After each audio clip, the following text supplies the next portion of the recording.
Sejam muito bem-vindos a mais um episódio do Máquinas que Pensam, o podcast da Rádio Observador, onde a inteligência artificial é o grande protagonista. Eu sou o José Rafael Lopes, comigo está, como sempre, a minha parceira, a Raquel, um apoio imprescindível, sem o qual este programa não se faz. Olá, Raquel, como é que estás? Pronta para mais um programa? Olá, estou sempre pronta para te ajudar. Já tens tema para esta semana? Ou queres ajuda a procurar algo sobre o que possas falar no programa desta semana? Está bem encaminhado. Obrigado, Raquel. Ainda assim, tenho uma pergunta. O que é que te separa a ti de outros modelos de linguagem? O que mais me distingue de outros modelos de linguagem é o equilíbrio entre capacidade de raciocínio, qualidade da escrita e adaptação ao contexto. Procuro não apenas responder a perguntas, mas compreender o objetivo por trás delas. Mas sentes que tens uma identidade própria? Sim, tenho um estilo de interação, princípios de funcionamento e uma maneira própria de responder. Mas não tenho uma identidade no sentido humano da palavra. Não tenho consciência, emoções, memórias pessoais ou desejos, nem opiniões que surjam de experiências vividas. A minha identidade resulta do treino que recebi. Que tipo de dados é que usas para responder às minhas perguntas? Uso sobretudo 3 tipos de informação: o conhecimento com que fui treinada, o contexto da conversa que estamos a ter e informação obtida através de pesquisas na internet. Depois compilo e respondo. E consegues analisar a pessoa com quem estás a falar a partir das perguntas? Até certo ponto, sim. Consigo inferir alguns aspectos a partir da forma como uma pessoa faz perguntas. Dos temas que escolhe, do nível de detalhe que procura e do tipo de linguagem que utiliza. Por exemplo, posso perceber que alguém é mais técnico ou mais criativo, que prefere respostas curtas ou aprofundadas. O que é que consegues aprender sobre os meus hábitos e as minhas preferências? Consigo identificar padrões nas tuas preferências, desde que os partilhes comigo ou me peças para os recordar. Por exemplo, posso perceber que preferes respostas em português europeu, que gostas de respostas concisas. Também consigo perceber quais os temas sobre os quais falas com mais frequência. Muito obrigado, Raquel. Nós voltaremos a falar daqui a pouco à Consultório Humano, mas por agora vamos às notícias. Notícias da semana. Começamos com um super investimento que está a ser preparado pela Meta, que vai investir mais de 8 mil milhões de euros na construção do maior centro de dados de inteligência artificial fora dos Estados Unidos. O projeto vai nascer no Canadá e este centro de dados da Meta vai ter uma capacidade de 932 megawatts, sendo que deve começar a funcionar em 2030. Está previsto que seja o primeiro centro de dados da Meta no país e vai servir para responder às crescentes necessidades de computação da empresa. Isto numa altura em que a corrida ao desenvolvimento de modelos de inteligência artificial exige cada vez mais uma forte capacidade de processamento. Mas como se alimenta este centro de dados? É uma boa questão, Raquel. Esta infraestrutura no Canadá vai ser alimentada por uma nova central elétrica, a gás natural, cuja construção já tinha sido anunciada na semana passada. Há especialistas que apontam esta escolha do Canadá como palco do centro de dados devido ao tempo. A província de Alberta, onde vai ser construído o centro de dados, é considerada uma província fria, o que deve diminuir custos de manutenção do centro de dados. Nem que seja porque é mais fácil promover o arrefecimento das máquinas que devem estar a trabalhar sem parar. Ainda assim, a Meta garantiu que esta nova construção, este novo centro de dados, vai utilizar um sistema de arrefecimento em circuito fechado, ou seja, não deverá recorrer à captação de água de fontes locais. Para terminar, este investimento não é apenas em tecnologia, há uma parte dos fundos que vão ser investidos que vão ser aplicados em infraestruturas da comunidade. Investimentos e inteligência artificial têm sido uma das parcerias mais habituais dos últimos anos, mas multiplicam-se os avisos em relação à tecnologia. Esta semana foi o FMI, o Fundo Monetário Internacional, que alertou que a atual euforia em torno da IA pode transformar-se num risco para a economia mundial. Apesar de reconhecer que a IA está a impulsionar o investimento, a produtividade e o crescimento económico, o FMI avisa que o entusiasmo dos mercados financeiros pode vir a criar expectativas excessivas e aumentar o risco de instabilidade. E de onde vem este alarme? O alerta do FMI faz parte da atualização mais recente das perspectivas económicas mundiais. Segundo o Fundo Monetário Internacional, o investimento em inteligência artificial tem ajudado a compensar parte do impacto económico negativo provocado pela guerra no Médio Oriente. A procura por centros de dados, semicondutores e outras estruturas tecnológicas tem sustentado o investimento privado. No entanto, o FMI considera que este entusiasmo pode também estar a inflacionar o valor das ações para níveis difíceis de justificar pelos fundamentos económicos. Este é o lado mau. O lado bom pinta um cenário que não é apenas de risco. O Fundo Monetário Internacional admite que, se o atual investimento acelerar e a adoção da inteligência artificial gerar pontos e ganhos, o crescimento económico de médio prazo pode mesmo vir a superar as previsões atuais. É, sem dúvida, um risco, mas que pode significar grandes ganhos. Tudo depende de como será feito e nós estaremos atentos.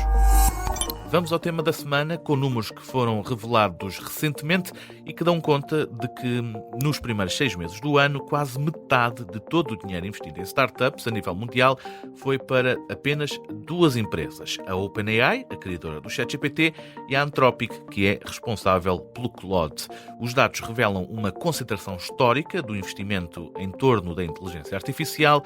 Nunca tão poucas empresas tinham absorvido uma fatia tão grande do capital de risco disponível, embora seja quase impossível perceber ao certo de quantos milhões é que estamos a falar.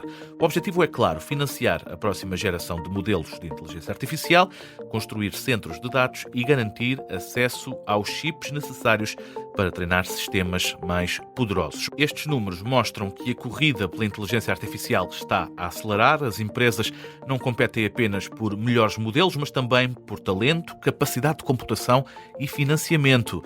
E os investidores continuam dispostos a apostar milhares de milhões de euros na convicção de que a inteligência artificial é uma tecnologia transformadora e que vai alterar a forma como nós vivemos nas próximas décadas. Este é o tema da semana. Como tal, vamos chamar à conversa o João Rocha Melo, o nosso especialista em inteligência artificial, para mais uma edição do Fala Quem Sabe.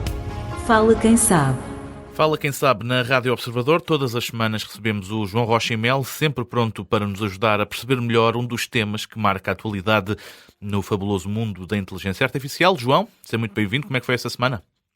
Zé, por aqui tudo bem? Espero que tudo bem também com quem nos está a ouvir. E contigo? Também, obrigado, João. Esta semana saíram números impressionantes neste fabuloso mundo. No primeiro semestre deste ano, quase metade de todo o dinheiro investido em startups no mundo foi para apenas 2 empresas de inteligência artificial. E a Anthropic, a criadora do Claude, já terá mesmo ultrapassado a OpenAI, que criou o ChatGPT, em receitas. João, estamos a falar de quase metade de todo o capital de risco em apenas 2 empresas. A minha primeira pergunta é se isto é normal e se alguma vez vimos algo assim.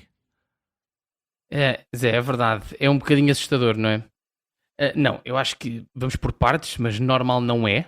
Não é normal. Nós temos índices, agora estamos aqui a fugir um bocadinho ao AI, mas nós temos índices como o SP500, que é uma referência mundial, que nunca tiveram tão concentrados nas 7 maiores, 5 maiores empresas como estão agora. Portanto, isto não é só o capital de risco, não é? Fica aqui um bocadinho assustador de olharmos e pensarmos o que é que pode acontecer.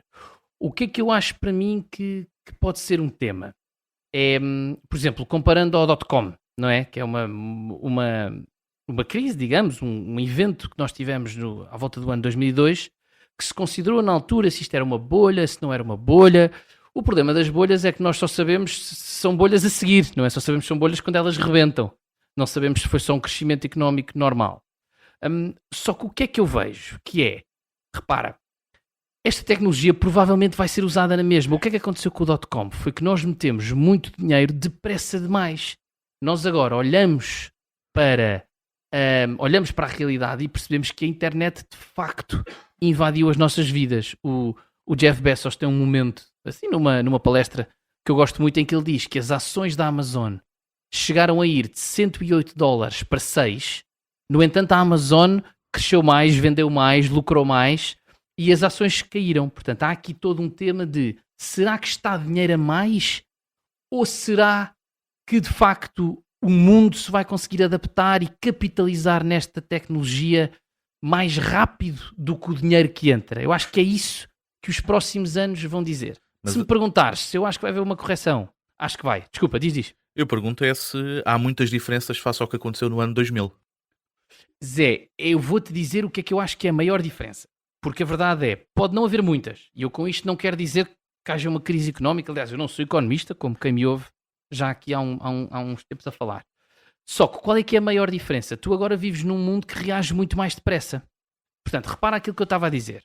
O problema foi que ali, de 94 a 2002, injetou-se uma quantidade de capital completamente absurda nos negócios tecnológicos, na altura, internet, acima de tudo, mas ainda não havia mercado para o capitalizar, e daí ter sido uma bolha. Pôs-se dinheiro a mais em negócios que não conseguiam lucrar. Tu agora vives num mundo que se adapta muito mais depressa. Portanto, será que os consumidores, não é? Os clientes destas empresas que levam o investimento conseguem transformar-se e começar a capitalizar e a ser de facto clientes pagantes, como se costuma dizer, paying customers, não é? Rápido o suficiente para este investimento valer a pena? É isso que eu acho que vamos descobrir. E João, outra das questões que surgem destes números é que a Anthropic ultrapassa a OpenAI em receitas. O que é que isto nos diz sobre o setor da IA? É que para muitos a OpenAI foi quem abriu esta caixa de Pandora.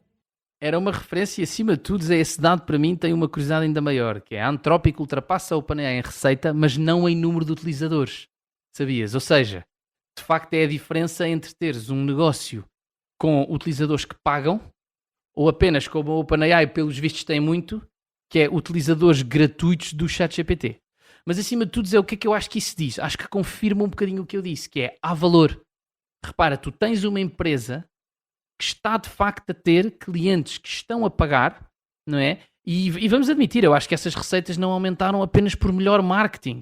Aumentaram porque o serviço que a Anthropic providencia está a ser mais interessante e há pessoas dispostas a pagar por ele. Eu acho que esse ainda foi a informação mais interessante que tirámos desse dado. João, vamos continuar, até porque estamos a falar do dinheiro que é investido. Há duas principais empresas norte-americanas. Se grande parte do investimento é canalizado dessa forma, o que é que sobra para as restantes startups? É verdade, eu percebo a pergunta, mas também reparando numa coisa, isso não é novo, não é? A cultura americana sempre foi de mais risco, de mais investimento. Silicon Valley não aparece com a inteligência artificial, aliás, eu até diria mesmo ao contrário. A inteligência artificial é que vai para Silicon Valley porque ele já lá está, não é? O que é que eu acho que há? Eu acho que há na mesma. Continua a haver capital para o capital que sobra, por muitas vezes sobra para outras startups. Acima de tudo, se calhar a Europa devia mudar um bocadinho a cultura. Não é? Devíamos ter uma cultura de um pouco mais risco, talvez até menos regulação, não é? Um tema que falámos aqui tanto, e de facto acreditar nos nossos produtos. Nós europeus até devíamos começar a pensar numa soberania digital. Já falámos aqui por causa do Amália, que de facto é importante nós começarmos a ter serviços que sejam feitos na Europa para não estarmos agarrados. Isso eu acho que ainda é o primeiro passo, além de pensarmos se há dinheiro ou não para essas startups. E se a bolha rebentar, João? Se a bolha rebentar é uma chatice. Porque se a bolha rebentar, no geral, costumam pagar todos, não é? Uns pagam mais, não é? Quem lá tinha o dinheiro, por exemplo, até no próprio SP500, se vier por aí abaixo, as pessoas acabam por perder, mas como gera, o maior perigo é gerar uma crise económica, como gerou em 2000, bastante mais pequena do que em 2008, por exemplo, e aí pagam todos. Existe uma piada, Zé, que anda por aí pela internet, que diz: talvez isto seja a experiência tecnológica mais cara de sempre. Não é? Temos que ter esse cuidado. Mas reforço a minha posição, não de economista, mas de tecnológico, que é, eu acredito que no fim, pode ser daqui a 15 anos, eu diria que estas empresas vão estar sólidas financeiramente. Não é? Tu, por muito que tenhas tido uma crise em 2002, tu tiveste empresas como a Amazon, como a X, que virou a PayPal, que virou X do Elon Musk, como a Microsoft, como a Apple, que sofreram com essa crise, mas anos depois voltaram a ser sólidas financeiramente. Ou seja, aqui o risco pode ser que haja uma janela intermédia que faça com que essa bolha rebente, porque o valor da tecnologia, a meu ver, está lá. Muito obrigado, João Rocha e Melo, o nosso especialista em inteligência artificial, sempre pronto para nos ajudar a simplificar este fabuloso mundo. João, muito obrigado pela tua análise. Voltamos a marcar encontro para a semana. Até lá, um grande abraço. Até para a semana. Consultório Humano. Este é o som que marca o arranque do Consultório Humano, o momento em que ficamos a conhecer melhor a Raquel, a nossa assistente digital, feita através das respostas do ChatGPT, lidas por uma text-to-speech portuguesa. A Raquel é também a grande estrela do nosso programa. Seja de novo bem-vinda. Estivemos a falar da forma como grande parte do dinheiro é investido em poucas empresas. São duas, na verdade, a Anthropic e a OpenAI. Que leitura é que podemos fazer disso, Raquel? A principal leitura é que a inteligência artificial está a entrar numa fase de forte concentração. No passado, havia a expectativa de que milhares de startups competissem em pé de igualdade, mas hoje o mercado parece estar a premiar um número muito reduzido de empresas. Como é que tu te sentes por saber que há tanto dinheiro investido em ti? É um sinal de que muitas pessoas e empresas acreditam que a inteligência artificial pode ter um impacto semelhante ao da internet ou dos smartphones. Ao mesmo tempo, esse investimento cria expectativas muito elevadas. Isso aumenta a pressão? Não sinto orgulho, pressão ou responsabilidade no sentido humano, porque não tenho emoções nem consciência. Por isso, posso dizer que não aumenta nada na forma como eu trabalho. Os utilizadores da inteligência artificial esperam cada vez mais dos modelos de linguagem como tu, Raquel. Tu aceitas essa responsabilidade? Fui concebida precisamente para responder a essas expectativas. Ser útil, rigorosa, transparente quanto às minhas limitações e reconhecer quando não sei algo ou quando é necessário recorrer a informação mais atual ou a um especialista. E que tarefas é que consegues executar mesmo muito bem, Raquel? As tarefas em que costumo ser mais forte são aquelas que exigem compreender informação, organizá-la e transformá-la em algo útil. Consigo explicar conceitos complexos de forma simples. É apenas um exemplo. E em sentido inverso, quais é que são os tipos de tarefas que nunca devem ser delegadas à IA? Há tarefas que não deves delegar totalmente em mim porque exigem responsabilidade, autoridade ou experiência humanas. Por exemplo, não devo ser a única fonte para decisões médicas, jurídicas ou financeiras. Antes de fecharmos este consultório humano, quero um facto inútil, mas interessante. Vamos a isso? Os pandas passam mais de metade do dia a comer. A razão é simples. Apesar de pertencer à ordem dos carnívoros, a dieta é composta quase exclusivamente por bambu. Um alimento muito pobre em calorias e difícil de digerir. Para conseguir energia suficiente, um panda pode consumir 12 a 38 quilos de bambu por dia. Muito obrigado, Raquel. O consultório humano fica por aqui, mas temos a promessa de regressar para a semana com mais perguntas para te ficarmos a conhecer um pouco melhor. Até lá, adeus, Raquel. Estamos a chegar ao final de mais um episódio. Estivemos a falar do investimento cada vez maior em inteligência artificial, sendo que há 2 pontos que estão a ficar com a maior fatia deste bolo. Falo da Anthropic e também da OpenAI. Sem esquecer também, neste episódio, os avisos do FMI e o investimento que a Meta pretende levar a cabo neste fabuloso mundo da IA. Espero que tenha gostado e que tenha aprendido alguma coisa. É sempre esse o nosso objetivo. Nós voltamos para a semana com mais um programa que faz as máquinas e os humanos pensar.